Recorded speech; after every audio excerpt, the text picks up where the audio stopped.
Pangkalan Utama TNI Angkatan Laut 6 Makassar melaksanakan upacara HUT ke-79 Proklamasi Kemerdekaan Republik Indonesia di puncak Gunung Bawah Kareng, Kecamatan Tinggi Moncong, Sulawesi Selatan.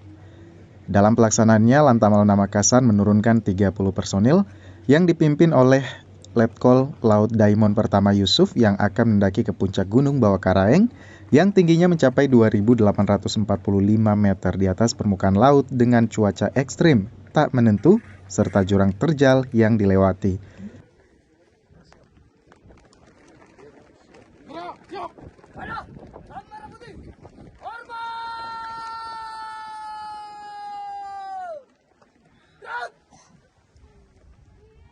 Walaupun diterpa dengan cuaca dingin dan angin yang cukup kencang, upacara berlangsung dengan khidmat dan berhasil mengibarkan bendera merah putih di salah satu gunung yang tertinggi di Provinsi Sulawesi Selatan. Dan Lantamal 6 Makassar Brigadir Jenderal TNI Marinir Andi Rahmat M menyampaikan bahwa di tahun 2024 ini, Lantamal 6 Makassar mengibarkan bendera di tempat yang berbeda dari biasanya, yaitu di area puncak Pegunungan Bawah Kareng.